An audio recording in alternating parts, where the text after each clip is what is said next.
Hello student, welcome to my channel. तो जैसे कि कल हम पढ़ रहे थे भाग 5 के बारे में, तो हम आगे के आर्टिकल्स के बारे में देखते हैं। कल मैंने उसको डिटेल में नहीं बताया था, बट मैंने उसको हेडलाइन आपको बता दी थी। आज हम जानते हैं डिटेल में क्या होता है। पूरा तो नहीं हो पाएगा ऑब्वियसली, भारतीय संविधान है सबसे बड़ा भाग जो ठहरा, 100 आर्टिकल्स है उसमें, पर हम फिर भी इसको धीरे धीरे करके कंप्लीट करेंगे। ऐसा नहीं होगा कि आपको कुछ पढ़ाई नहीं गया या आपको समझ में नहीं आया। अगर आप इसको देख लेंगे एक बार की, और अगर रोज अगर रिवीजन कर लेते हैं तो ये पूरा बहुत आसानी से हो जाता है। ऐसे बहुत बड़ी बात नहीं कि संविधान, भारतीय संविधान बहुत बड़ा है, याद नहीं होता है। डेली थोड़ा थोड़ा थोड़ा थोड़ा रिवाइज करेंगे, थोड़ा थोड़ा आप इसको देखेंगे तो हो जाएगा। ऐसा नहीं है कि नहीं होगा।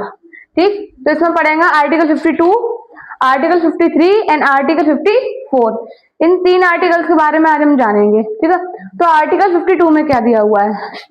भारत का एक राष्ट्रपति होगा। क्या होगा? भारत का एक राष्ट्रपति होगा। ये किसमें लिखा हुआ है? भारतीय संविधान के भाग 4 के आर्टिकल 52 में लिखा गया है कि भारत का एक क्या होगा? राष्ट्रपति होगा, जो हमारे भारत का प्रथम नागरिक होगा।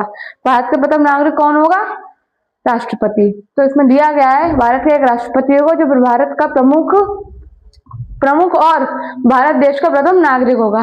भारत का प्रमुख होगा और भारत का देश का एक प्रथम नागरिक होगा। तो आपके क्वेश्चन आते हैं कि भारत देश का प्रथम नागरिक कौन है?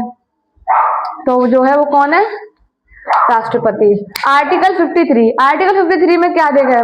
संघ की कार्यपालिका शक्ति। इसमें दे रखा है संघ की कार्यपालिका शक्ति। इसकी शक्ति राष्ट्रपति में निहित होती है। इसकी शक्ति किसमें निहित होती है? राष्ट्रपति में निहित है। इसका प्रयोग राष्ट्रपति सीधे और अपने याद अधिकारियों द्वारा कर सकता है, या वो खुद भी इन शक्तियों का प्रयोग कर सकता है। आराम से खत्म मध्य करेंगे। तो इसमें क्या लिखा है? राष्ट्रपति के संघ कार्यपालक शक्ति। इसकी शक्ति राष्ट्रपति के में निहित होती है। इसका प्रयोग वह सीधे या अपने अनिष्ट अधिकारियों के माध्यम से कर सकता है। रक्षा बल, रक्षा बल का कौन, रक्षा बल के कौन कमांडर होते हैं? राष्ट्रपति होते हैं। सर्वोच्च, रक्षा बल के सर्वोच्च कमांडर कौन है? स्वयं राष्ट्रपति हैं। कौन है? स्वयं राष्ट्रपति हैं। रक्षा बल के बारे में तो जो भी प्रोटेक्शन वाला रक्षा बल भी जो भी चीजें होती हैं उसको कौन कमांड देता है? राष्ट्रपति देते हैं। ठीक, अब बात आती है हमारे आर्टिकल 54 की। आर्टिकल 54 में देख क्या रखा है तो हम देखते हैं। राष्ट्रपति का चुनाव एक निर्वाचन मंडल द्वारा होता है। आप लोग सभी लोग जानते होंगे या नहीं जानते होंगे तो मैं बता दूं, भारत में 2 तरीके से चुनाव होते हैं। एक प्रत्यक्ष रूप से होते हैं और एक अप्रत्यक्ष रूप से होते हैं। जो प्रत्यक्ष रूप से होते हैं वो भारत की जनता चुनती है, और अप्रत्यक्ष रूप से होते हैं जो निर्वाचन मंडल के सदस्य चुनते हैं। तो राष्ट्रपति का चुनाव एक निर्वाचन मंडल द्वारा होता है। अब निर्वाचन मंडल में होना कौन कौन चाहिए? संसद के दोनों कार्यपालिका, राज्य कार्यपालिका कह रही, सॉरी, लोकसभा और राज्यसभा दोनों के सदस्य होने चाहिए। विधानसभा के निर्वाचित सदस्य होने चाहिए। और क्या कहते हैं, यूनियन टेरिटरीज, केंद्र शासित प्रदेश के भी होने चाहिए। तो जिसमें क्या दिया है? संसद में लोकसभा और राज्यसभा के निर्वाचित सदस्य होने चाहिए, विधानसभा के निर्वाचित सदस्य होने चाहिए, इन दोनों को तो है ही।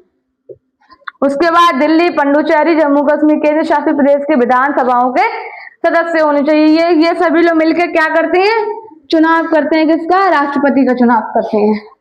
ठीक, अब भारत के राष्ट्रपति पे मैं एक चीज बताऊंगी कि भारत के राष्ट्रपति कौन बन सकता है, कितनी आयु होनी चाहिए, क्या क्या उनके अंदर क्षमताएं होनी चाहिए, क्या क्या उनके अंदर एबिलिटीज होनी चाहिए कि वो राष्ट्रपति बने। तो उसको हम जो है नेक्स्ट वीडियो में क्लियर करेंगे कि राष्ट्रपति में क्या क्या होना चाहिए। ठीक, अब बात इतने हमने क्लियर कर लिए 52 तक। आगे का हम नेक्स्ट पढ़ेंगे। जब तक आप देखिए इसको, और अगर कोई दिक्कत होती है तो मुझे बताइएगा जरूर कमेंट में। बाकी का जो चल रहा है वो चली जाए। ठीक, थैंक यू।